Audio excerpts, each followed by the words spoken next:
자, 이제 이어서 우리 같이 이어가겠습니다. 다시 두 번째 말씀합니다. 히브리서에서 예배 뭡니까?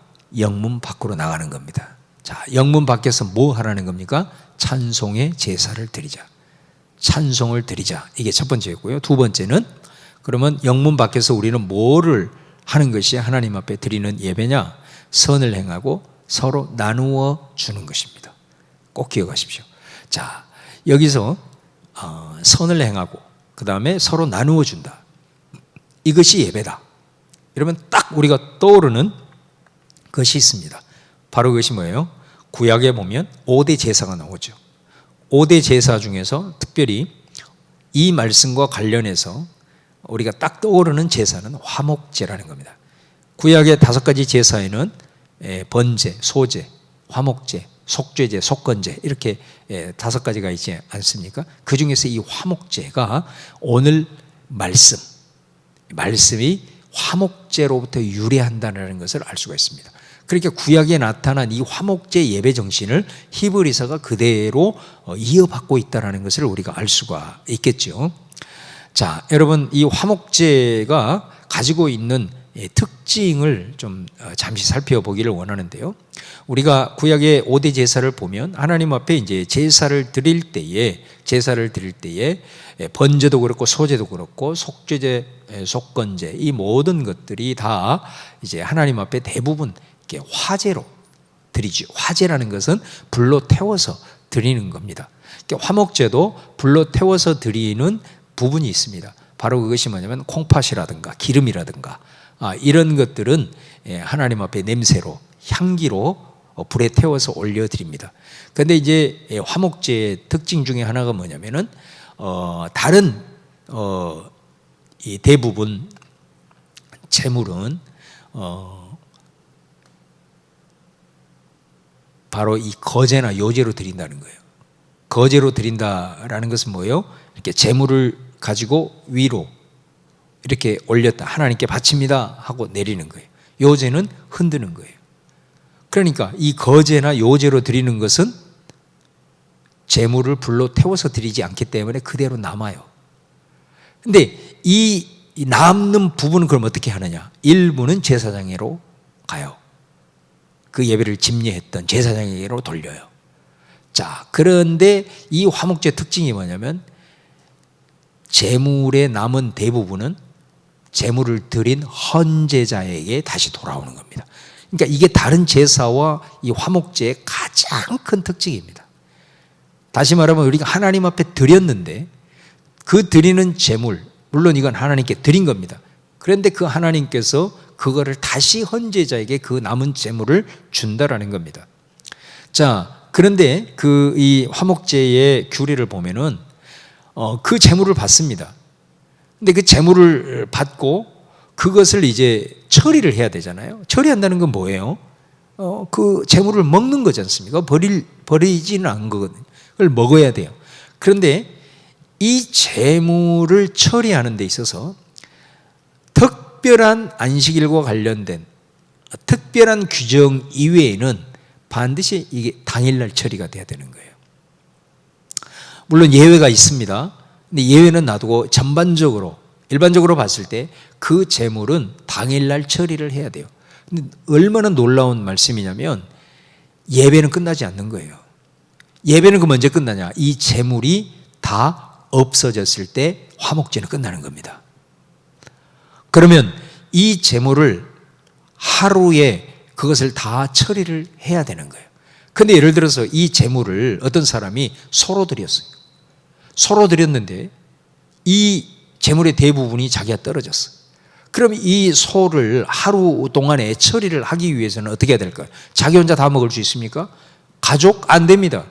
이 소를 드렸다고 한다면 그 주변에 있는 마을이다 그러면 이 마을 사람들을 다 초청해서 잔치를 벌여야만이 이게 다 소비가 될 수 있는 겁니다.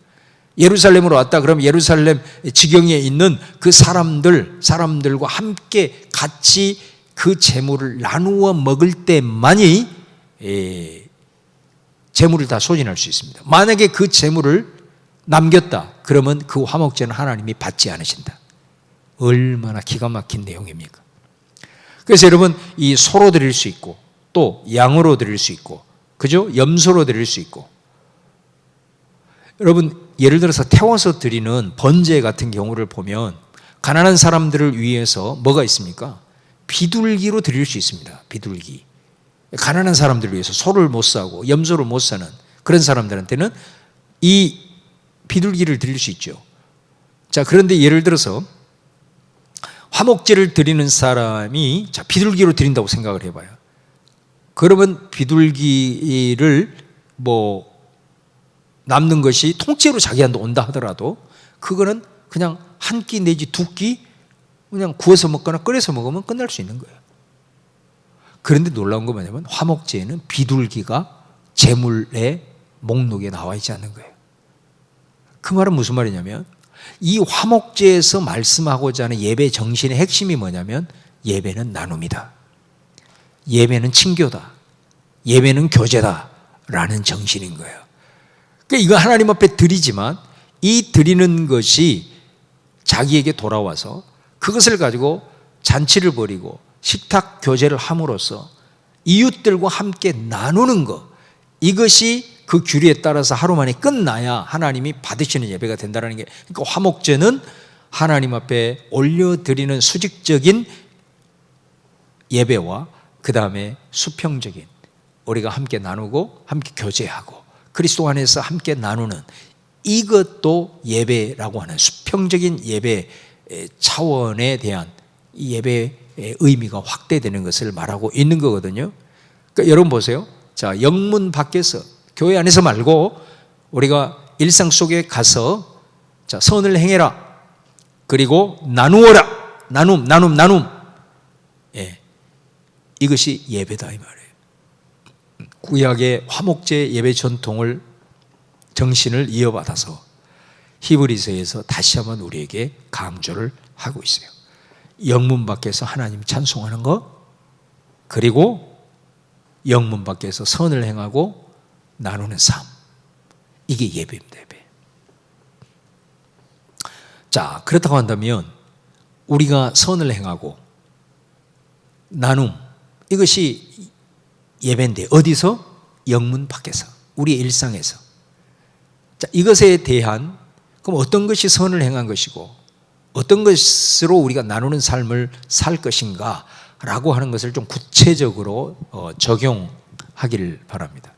자, 그냥 우리가 다양한 것들을 우리가 적용할 수 있지만 우리가 이 13장에 나오는 말씀으로 우리가 적용하기를 원하는데요. 자, 이게 13장 1절에서부터 이렇게 쭉 읽어보면 이것이 쭉 연결이 되어져서 마지막 총 결론으로서 오늘 히브리서 13장 15절 16절이 나오는 걸 볼 수 있습니다. 그래서 선을 행하고 나누어 주기를 잊지 말라, 이 말은 이미 13장 1절에서부터 구체적인 적용으로 나오고 있다는 겁니다. 자, 그것을 한번 구체적으로 살펴봅시다. 선을 행하고 우리가 나누어 주는 것, 어디에서? 우리의 일상에서. 이게 예배입니다. 그러면 그 구체적인 것이 어떤 것을 제시를 하고 있느냐. 첫 번째, 히브리서 13장 1절, 형제 사랑하기를 계속해라. 자, 여러분, 여기에서 말하는 형제는 우리 피를 나눈 가족일 수도 있고요. 그 다음에 신약 성경에서 항상 아델포스, 형제라는 말은 같은 신앙을 가지고 있는 지체들을 가리킵니다. 그러니까 이거는 우리 가족들 안에서 계속해서 사랑하고 뿐만 아니라 교회 안에서 한 그리스도 안에서 형제 자매에 된 성도들을 사랑해라. 이것이 예배다라는 것이죠.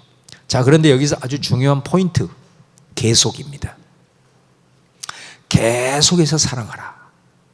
사랑하되 내 기분이 좋으면 사랑하고 내 기분이 안 좋으면 사랑하지 않는 게 아니고, 또 계속 사랑하기 위해서는 어떻게 해야 돼요? 우리가 계속 사랑할 수 있습니까? 계속 좋은 관계를 맺을 수 있습니까? 그게 아니죠. 어떻게 하다 보면 서로 오해가 쌓일 수 있고, 또 어떻게 하다 보면 우리가 불화할 수 있는 거예요.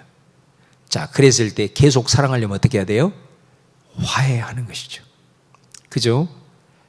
화해하는 것. 그리고 또 뭐예요? 용서하고 용서를 구하고. 이런 것들이 되지 아니하고는 우리가 계속해서 사랑하기는 힘들다라는 거예요. 그래서 특별히 가족과 그 다음에 같은 예수 그리스도를 믿는 하나님의 사람들, 특별히 그 자리가 교회 공동체가 되겠죠. 이 교회 공동체 안에서, 그리고 우리 가정 안에서는 계속된 사랑이 필요하다. 그러기 위해서는 여러분 용서하는 것 중요합니다. 또 내가 잘못했을 때 용서를 구하는 것이 중요합니다. 항상 화해하는 것이 중요합니다. 그래서 오직했으면 여러분 마태복음 5장에 우리 예수님이 그렇게 얘기하잖아요. 네가 하나님 앞에 나와서 제단 앞에서 제물을 드리기 위해서, 예배하기 위해서 하나님 앞에 나왔는데 갑자기 기도하고 있는데 지금 너하고 불화한 형제가 생각이 나. 그러면은 그 제물을 제단 앞에 두고 가서 먼저 형제하고 화목하고 와서 이거 드리라, 이렇게 말하잖아요. 그러니까 여러분, 예배라고 하는 것이 우리가 하나님 앞에 다른 사람과 정말 관계가 다 끊어져 있고 원수 관계처럼, 그리고 서로 불화한 상태로 서로 막 원수처럼 용서하지 못하고 이런 상태로 우리가 하나님 앞에 드리는 그 예배를 하나님 받으시겠냐? 이건 분리될 수 없는 거다 이 말이죠. 그래서 어차든 우리가 오늘 이 예배에 대한 가르침 속에서 사랑을 계속해라. 특별히 가족, 그리고 교회 공동체 안에서 하나님을 아버지로 섬기는 형제들과는 늘 풀어라. 화해해라. 용서하고 용서를 구하고. 이런 삶이 곧 예배다 라는 것을 우리에게 구체적으로 제시를 하고, 두 번째, 히브리서 13장 2절 말씀입니다. 손님 대접하기를 잊지 말라. 이로써 부지 중에 천사들을 대접한 이들이 있었느니라. 자, 여러분 여기 보세요. 손님 대접하기를 절대로 잊어버리지 말아라. 근데 이 말씀은 어떤 말이에요? 구약에도 보면 아브라함 같은 경우, 그죠? 손님을 잘 대접했죠. 롯도 손님이 찾아왔을 때 소돔 사람들이 그 사람 끌어내라, 우리에게 넘겨라 라고 했을 때 롯은 어쨌든 끝까지 그 손님들을 보호합니다. 사사기에 보면 마노아라 하는 사람이 나오죠. 삼손의 아버지입니다. 마노아도 손님들을 극진하게 대접을 합니다. 근데 뭐예요? 이 세 사람의 공통점이 뭡니까? 그들이 접대한 손님이 천사였다는 겁니다. 그 말을 하는 겁니다. 손님을 열심히 접대하고 그들을 환대해 주었을 때 바로 결국은 그들이 접대한 사람이 누구였느냐? 천사였다라는 것입니다. 여러분, 천사는 곧 누구라는 거예요? 하나님이 보낸 사자기 때문에 그들이 결국은 하나님을 대접했다는 거고, 이 말은 조금 더 구체적으로 나아가면 손님들에게 환대하는 것이 곧 하나님을 환대하는 것과 같다 라는 것을 우리에게 말씀을 하고 있는 거예요.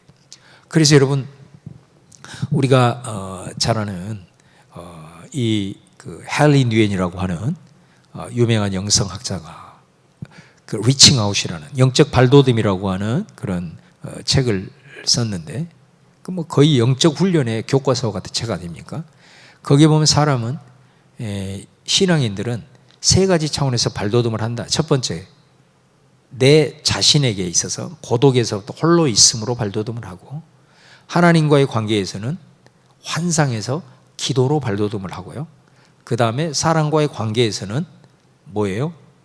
사람과의 관계에서는 적대감에서 환대로 발돋움을 한다, 이렇게 말해요. 그러니까 어떤 것이 신앙의 점핑을 하는 거냐? 우리가 항상 외롭다 이게 아니에요. 정말로 그 고독이 아니라 내가 홀로 있음, 내 홀로 있음으로써 그 안에서 얼마만큼 깊은 묵상과 또 내 자신에 대한 성찰과, 이것이 아주 중요한 포인트라는 거예요. 또 사람과의 관계에서 우리가 살아가다 보면 끊임없이 적대감을 가질 수 있는데, 사람을 얼마만큼 우리가 잘 환대하느냐, 다시 말해 얼마만큼 우리가 친절하게 대할 수 있느냐, 이거 말하는 거예요. 이런 차원으로 발돋움을 해야 돼. 그리고 하나님을 섬기면서도 막연한 환상이 아니라 그 환상을 가지고 있는 비전을 우리가 가졌다고 한다면 반드시 하나님께서 보여주신 그 비전을 따라서 구체적인 기도로 점핑해야 된다라는 걸 말하고 있는 거 아니겠습니까? 자, 여기서 사람과의 관계 속에서 우리가 신앙적인 점핑, 발돋움을 하는 게 뭐냐면 친절한 행위, 다른 사람들을 환대하는 거. 여러분 어떠세요? 우리의 신앙에 있어서 이게 얼마나 중요합니까? 우리가 예배한다는 게 뭡니까? 오늘 수많은 사람을 만납니다. 직장 안에서도 만나보면 내 코드에 맞는 사람들이 있을 수 있고 나와는 스타일이 맞지 않는 사람들이 있을 수 있습니다. 그래서 우리 그리스도인은 어떻게 살아야 되는 거예요? 그냥 내가 좋아하는 사람만 그냥 잘 대해주고 이런 건 아닌 거죠. 모든 이들에게 가능하면 정말로 예수의 마음을 가지고 친절하게 대해주는, 환대하는 이런 자세. 왜? 하나님은 오늘 그 사람의 모습으로 내게 다가올 수 있다는 거. 그래서 여러분, 우리 그 톨스토이가 쓴 사랑이 있는 곳에 하나님이 계신다. 이게 너무나도 유명한 작품이지 않습니까? 이게 이 마태복음 25장에 나오는 양과 염소 비유 아니에요. 거기에서 마지막 때가 되면 하나님께서 의인들을 오른쪽에 악인들을 왼쪽에 나눠놨는데 그 기준이 뭐냐면 소자들을 너희들이 어떻게 대했느냐.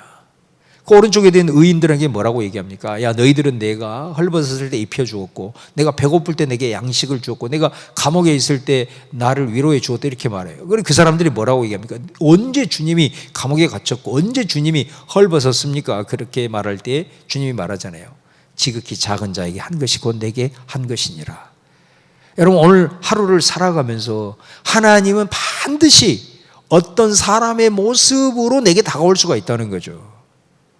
자, 그랬을 때 우리가 오늘 하루의 삶을 살아가면서 만나는 사람에게 짜증내고 만나는 사람에게 불친절하고 한다고 생각을 해보세요. 과연 그것이 하나님을 만난 사람이고 하나님께 예배하는 자고 그런 모습을 살다가 주님 앞에 나와서 어떻게 하나님의 임재 가운데 들어갈 수 있으며 그 사람이 어떻게 하나님의 음성을 들을 수가 있겠습니까? 삶이 예배고 예배가 삶이라는 거예요. 우리들의 삶에서 오늘 또 소자의 모습으로 여러 가지 사람의 모습으로 우리에게 다가오시는 그 하나님을 환대해야 되잖아요. 하나님이 이 사람의 모습으로 내게 왔는데 내가 한다면 내가 하나님을 지금 거부하고 있는 것이 되잖아요. 바로 톨스토이의 사랑이 있는 곳에 하나님이 계신다라는 것도 바로 똑같은 그런 의미예요. 마틴이라고 하는 사람이 자기 아내를 잃고 슬픔에 잠겨 있을 때 꿈속에 하나님께서 내가 내일 너에게 들리겠다 이렇게 말하는 거예요. 얼마나 이 적적하고 얼마나 슬픔에 빠져 있는 이 마틴이 그 하나님의 음성을 듣고 위로가 됐겠어요. 그래서 하나님을 만나고자 하는 그 기대감으로 하루를 보내는 거예요. 근데 결국은 어때요? 하나님이 찾아오지 않았어요. 그날 밤에 하나님 찾아오지 않니 실망했을 때 하나님이 마틴아 내가 오늘 3번 너희를 찾아갔다라는 거예요. 언제 주님이 찾아왔습니까? 그랬을 때 한 번은 힘없는 늙은 노인의 모습으로 찾아갔고 한 번은 추위에 떨고 있는 여인의 모습으로 또 하나는 꼬마의 모습으로 너를 찾아갔다라고 말하지 않습니까? 여러분 사람들에게 환대하십시오. 이게 예배입니다. 꼭 기억하시기를 바랍니다. 이게 선을 행하고 나누어 주는 삶의 예배다라는 것입니다. 3번째 13장 3절에 보면 너희도 함께 갇힌 것까지 갇힌 자를 생각하고 너희도 몸을 가졌은즉 학대받는 자를 생각하라. 특별히 우리가 삶에서 선을 행하고 나눔에 있어서 아주 우선적 대상이 누구냐면 갇힌 자, 학대받은 자라는 것을 말씀하고 있습니다. 여러분 이 히브리서의 배경을 우리가 좀 알 필요가 있는데요. 이 배경은 배교하는 상황입니다. 그러니까 하나님을 알고 하나님을 이렇게 섬겼다가 핍박과 또 잘못된 이단들, 거짓 교훈에 미혹이 되어져서 신앙을 포기하는 겁니다. 또 박해와 끊없는 가난과 핍박으로 이 사람들이 많은 배교자가 생기는 그것을 전제를 깔고 있습니다. 이게 히브리서의 맥락입니다. 자, 반면에 믿음을 지키는 사람들이 있습니다. 믿음을 지키기 때문에 이 사람들은 어떤 대가가 지불이 될까요? 토하게 됩니다. 경제적인 가난에 처하게 됩니다. 수없는 고통에 시달리는 사람들이 있습니다. 이게 히브리서의 당시 상황입니다. 히브리서 말씀을 받고 있는 이 당시에 사람들이 처한 상황이 이런 상황이다. 너무너무 힘들어서 고난 가운데, 그리고 미혹에 빠져서. 여러분, 우리가 잘 믿고 있는데 잘 미혹이 됩니까? 아니죠. 힘들고 어려울 때 미혹이 잘 되는 겁니다. 이런 힘들고 어려운 상황에서 우리를 미혹하고 거짓 진리로 왜곡하는 거짓 교사들에 의해서 많은 사람들이 배교하고 넘어지는 거예요. 그러나 그 상황 속에서도 믿음을 지키는 사람들이 있었어요. 그래서 여러분, 히브리서 11장 믿음장 아닙니까? 거기에 믿음을 보십시오. 옥에 갇혀도 구차하게 살려고 하지 않는다. 믿음을 지키는 사람들이. 그런 사람들, 특별히 힘들고 어려운 시대 속에서 시험에 들었거나 또 경제적으로 크게 또 실패했거나 고통당하거나, 그래서 믿음이 막 흔들리고, 과연 하나님이 내게 어떤 의미가 있느냐, 신앙이 내게 어떤 의미가 있느냐 하면서 고통스러워하는 그 사람들은 특별히 돌아보아라 라는 말씀입니다. 갇힌 자를 생각하고 학대받는 자를 생각해라. 여러분, 그러므로 우리 주변에 특별히 그래서 우리에게 구역이 있지 않습니까? 우리 구역이 우리에게 편성된 건 다른 게 아니죠. 한 주만 만약에 나오지 않아도 그 속에 있는 구역원 식구들은 다 긴장해야 됩니다. 왜 이 사람이 나오지 않았을까? 관심을 가져야 되는 거예요. 그 사람이 우리가 살아가면서 어느 순간에 그런 시험에 들고 어려움을 당하고 실패당하고 슬픈 일을 당할 수가 있어요. 그런 상황에서는 절대로 너희들이 그냥 지나치지 말고 그들을 생각하고 그들을 위해서 도와주어라. 그들의 아픔을 외면하지 마라. 여러분, 이것이 예배입니다. 영문 밖에서. 자, 여러분, 어떤 청년이 목사님에게 이런 질문을 했습니다. 목사님, 하나님이 계시다면 왜 이 세상은 이렇게 불공평할까요? 왜 먹을 것이 너무 많아가지고 쓰레기를 많이 버려서 그 쓰레기 처리를 위해서 어떤 나라들은 고민하고 있는데 어떤 나라는 먹을 것이 없어서 기근에 시달려서 수많은 아이들이 죽어가고 있고 빈익빈 부익부 현상이 이렇게 일어나고 있을까요? 어떻게 이럴 수가 있을까요? 자, 그랬을 때 이런 말을 했다고 합니다. 목사님이, 자네가 지금 이 공평에 대해서 말을 한다면 자네는 하루에 한 끼만을 먹어야 돼. 자네가 정말로 불공평에 대해서 얘기를 한다면 그 질문을 하기 전에 자네는 하루에 한 끼를 먹어야 공평에 대한 문제를 제기할 수 있는 자격이 주어진다네. 그 말은 무슨 말이죠? 삼시세끼를, 이 전 세계를 통틀어서 삼시세끼를 먹는 사람이 과연 몇 명이나 되겠느냐. 우리가 정말로 전 세계를 다 놓고 봤을 때 진짜 공평의 문제를 제기하고 싶다면 자네 먼저 한 끼를 먹어야 그 말할 자격이 있다는 거죠. 그러면서 이렇게 더 이상 더 추가를 하십니다. 모든 사람들이 부자라고 생각을 해봐. 그렇다고 공평이 이루어질 것이라고 생각하는가? 부자 속에서도 상대적인 박탈감과 빈곤감은 더 심해질 수 있어.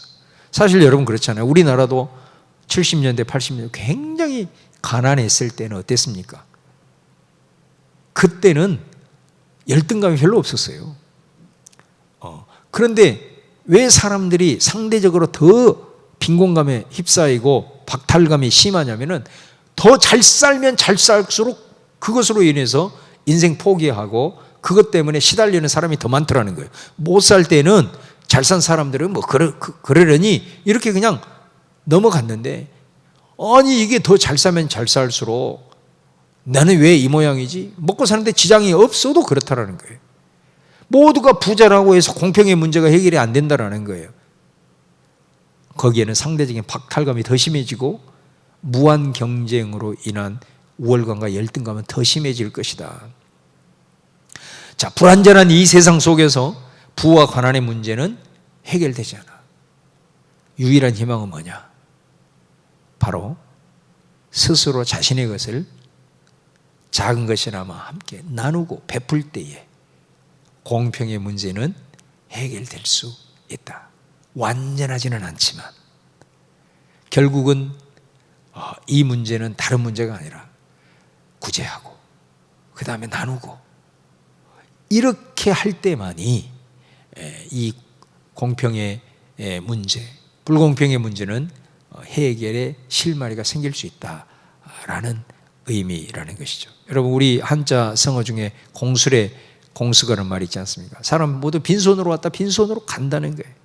우리 생을 마칠 때 여러분, 내가 이 땅에서 이루어놓은 거 가지고 간 사람이 있습니까? 한 사람도 없습니다.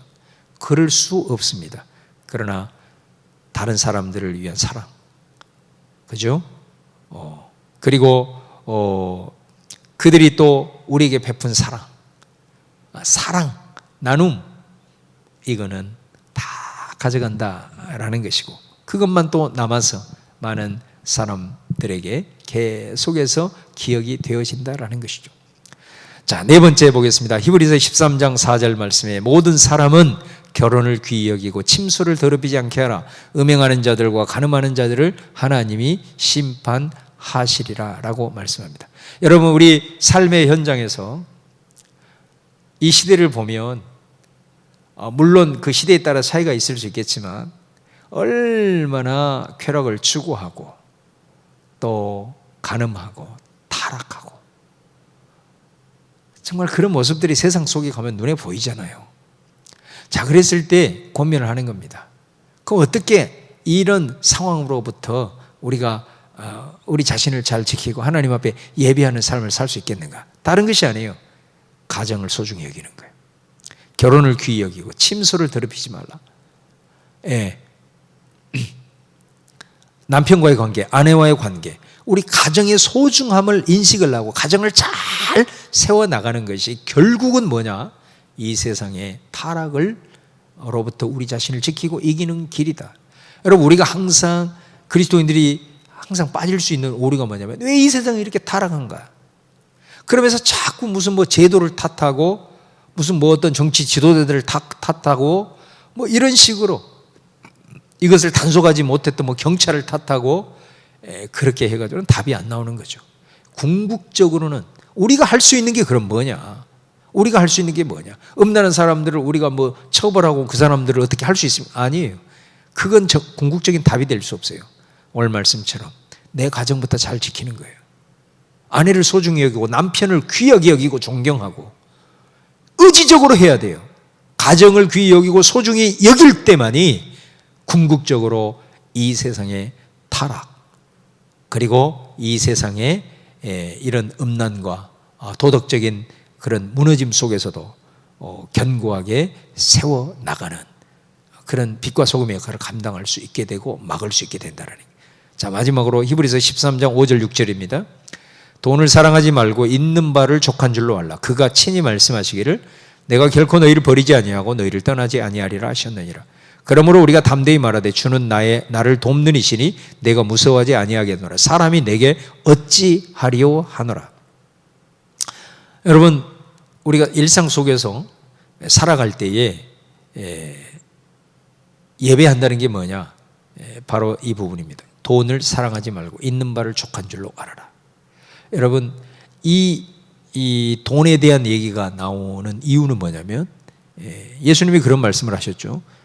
하나님과 재물은 겸하여 섬길 수 없다. 그 말은 우리가 이 땅을 살아가면서 가장 우리가 하나님처럼 섬길 수 있는 대상이 다름 아닌 돈이다라는 겁니다. 돈이 이 세상에 수많은 신들이 있고 수많은 것들이 있지만 절대적인 1위, 우리로 하여금 우상 숭배하게 하는 남바 1위라는 거예요. 2등부터는 게임이 안 되는 정도로. 그래서 하나님께서는, 주님께서는 돈, 재물을 얘기할 때 맘몬이라고 하는 그 돈을 관장하는 신의 이름을 들먹이고 있는 것을 볼 수 있죠. 자, 그래서 우리가 정말 이 돈을 사랑하고 그렇게 되다 보면 있는 바를 족한 줄을 모르고 족한 줄을 모르게 되면은 온통 그것을 채우기 위한 자기 자신의 만족과 그리고 이기적인 욕망과 또 그것을 위해서 오로지 돈을 벌려고 하다가 불의한 상태로 빠지고 불의한 방법으로 버는 이런 악순환이 벌어지게 된다는 거죠. 그러나 돈은 귀한 겁니다.